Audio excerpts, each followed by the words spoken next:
बिस्मिल्लाहिर्रहमानिर्रहीम अल्लाहुम्मा सल्ली अला सय्यदना मौलाना मुहम्मदिन। मुस्लिम लीग नून जैसी जमहूरी पार्टी कि जो जमहूरी सिस्टम में है, जमहूरियत से ही बनी है, जमहूरियत के सिस्टम में रह कर उन्होंने हुकूमतें हासिल की हैं और जिनका नारा था वोट को इज्जत दो। सबसे पहले उन्होंने अपने बदतरीन मुखालफ आसिफ अली जरदारी साहब से इत्तेहाद किया, सिर्फ कुर्सी के लिए। कुर्सी के लिए पीपल्स पार्टी से इत्तेहाद किया, यहाँ तक पहुँचे कि आसिफ अली जरदारी साहब को सदर बना दिया, इन्होंने सदर पाकिस्तान बना दिया। पीपल्स पार्टी के इश्तराक से इन्होंने हुकूमतें कायम की, PDM में आए। इन्होंने ये अवाम सारा कुछ देख रही है और अभी भी इनकी ये हालत है कि इनको पता ही नहीं होता कि परवेज़ खटक जब वजीर बन चुके तो फिर ये कहते हैं, राना सनाउल्लाह साहब कहते हैं कि परवेज़ खटक मुस्लिम लीग नून के वजीर नहीं है। इनको पता ही नहीं होता फैसल वाडा साहब सेनेटर बन जाते हैं। इनको पता ही नहीं होता कि परवेज़ खट्टर साहब वजारत दाखिला के अंदर आ रहे हैं और तलाल चौधरी कह रहे हैं नहीं जी वो वजारत दाखिला के अंदर काम नहीं करेंगे, वो बशीर दाखिला बने हैं इसके शहबाज शरीफ साहब के।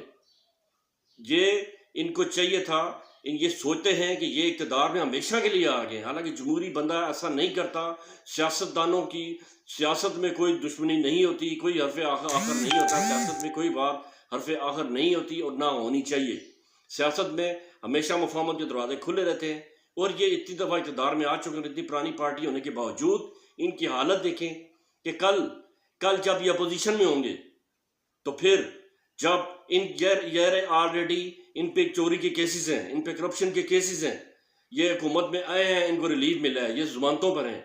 ये जब केस दोबारा खुलेंगे, जब ये अदालतों में जाएंगे तो आगे वही 26वीं तरमीम इनका मुंह चिढ़ा रही होगी और इनकी राह में रुकावट बनी खड़ी होगी, क्योंकि अदलिया की उन्होंने अपने मातहत कर दिया, एक मातहत इदारे के तौर पर ये अदलिया को चला रहे हैं और इन्हीं के केसेस इसी अदलिया के तहत जब लगेंगे, इनको जब याद आएगी कि 26वीं तरमीम में इन्होंने कितनी बड़ी गलती कर दी। और जब ये इसी तरह एहतजाज करते हुए भागते दौड़ते जब ये पहुँचेंगे सहाफ़ियों के पास, मीडिया के पास, आप हमारा साथ दें, तो आगे पीका ऑर्डिनेंस इनके आगे दीवार बन के खड़ा होगा, क्योंकि इन्हीं के बोए हुए कांटे होंगे जो इनके सामने आएंगे। और जब ये अवाम के पास जाएंगे तो अवाम इनसे पूछेगी कि आपने हमारे लिए क्या किया। आपने तो खाली अपने केसेस ख़त्म किए, आपने तो इमरान खान और उसकी पार्टी को ख़त्म करने के लिए पूरा जोर लगाया, आपने महंगाई का बेड़ा गर्क कर दिया, महंगाई करके इस मुल्क का बेड़ा गर्क कर दिया, आपने IMF से खाली कर्जे लिए और उस मुल्क को मज़ीद कर्जों में डुबो दिया, अपने नारे मारे, अपने रास्ते क्लियर किए, जिसके लिए आपने कुर्सी के लिए अपनी इज़्ज़त, मफाद, अपनी इज़्ज़त, मुल्क की मफाद, हर चीज़ दाव पर लगा दी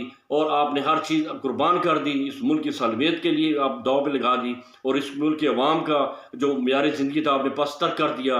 बिजली इतनी महंगी कर दी, गैस इतनी महंगी कर दी, चीनी महंगी, आटा महंगा, पेट्रोल महंगा, हर चीज़ आपने आसमानों पर चीज़ें लगा दी और ये अवाम भी आपको उसी तरह आपको आईना दिखाएगी।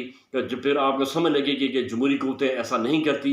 और जब इलेक्शन होंगे, जब आप किसी सिलसिले में इलेक्शन कमीशन में जाएंगे तो उसके अंदर सुल्तान राजा जैसा चीफ इलेक्शन कमिश्नर या आपके आगे सामने खड़ा होगा और ये जो आपकी की हैं, आपकी बोई हैं, आपको काटना पड़ेगी, क्योंकि जमहूरियत में ऐसा नहीं होता। कोई जमहूरी पार्टी, कोई जो सियासी बंदा वो इतना मुखालफों को इतना दीवार के साथ नहीं लगाता, उसे पता होता है कि कल वो खुद उसने अपोजिशन में आना है। ये किस्मत का फेर होता है। ये जो आज हुकूमत में है, कल उसने अपोजिशन में लाजमी आना है। तो आपको तो काम भी नहीं है, आप तो 17 सीटों पे हुकूमत संभाले बैठे हुए हैं, आपको हुकूमतें भी ऐसी मिली, आपको तो बड़ा फूंक के कदम रखना चाहिए था। लेकिन आप लोग तो इस तरह चल रहे हैं कि आप 2 तिहाई अक्सरियत लेके आए हैं, क्योंकि ये दीवार पर लिखा आ रहा है कि इमरान खान एक हकीकत है, इमरान खान साहब को ख़त्म नहीं किया जा सका।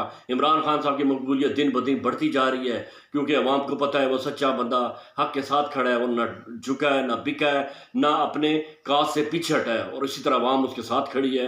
और ये जो 2025 चल रहा है, इसमें ये पुराना अरसा नहीं है कि जुल्म और सितम का बाजार गर्म होगा और लोग डर के पीछे हट जाएंगे। लोग डरे ज़रूर हैं, खौफज़दा ज़रूर हैं, लेकिन लोग इमरान खान साहब के साथ हैं, हक़ के साथ हैं। और जो इंशाअल्लाह ताला हक़ का जो एक इन लोगों का फिर मौका मिलेगा तो फिर इंशाअल्लाह ताला उससे ज़्यादा अक्सरियत के साथ इमरान खान साहब का वो साथ देंगे।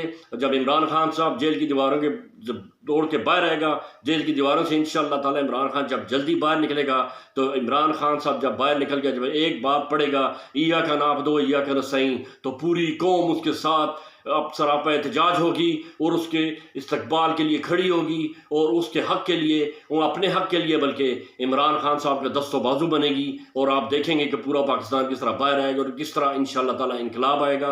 इस इनकलाब का रास्ता नहीं रोका जा सकता, ना ही इमरान खान साहब का रास्ता रोका जा सकता है, क्योंकि इमरान खान एक नज़रिया, एक सोच, एक विजन बन चुका है। वो एक सियासी लीडर नहीं रहा, वो बहुत आगे चला गया है। वज़ारत उज़्मा की कुर्सी उसके लिए बहुत छोटी रह गई है। वो अवाम के दिलों की धड़कन बन चुका है। और पाकिस्तान, जब तक पाकिस्तान रहेगा, इंशाअल्लाह ताला इमरान खान की जद्दोजहद, इमरान खान साहब का इस्तक़लाल और इमरान खान साहब का अपने काम पर डटा रहना, इंशाअल्लाह ताला ये इस बात की गवाही देगा कि पाकिस्तान में ऐसा मर्द मुजाहिद पैदा हुआ है कि जो बातिल के सामने डट के खड़ा हुआ और उसने जो बातिल को ललकारा है, सिस्टम को ललकारा है, और इंशाअल्लाह ताला अवाम उसके साथ होगी और अल्लाह पाक इस मुल्क पर रहम करेगा। मुल्क में खुशहाली का दौर आएगा और हकीकी जमहूरियत का दौर आएगा। लेकिन ये नून लीग अपनी अगली सियासत बचताती रहेगी कि उन्होंने ये क्या किया। अपना ख्याल रखिएगा। अल्लाह।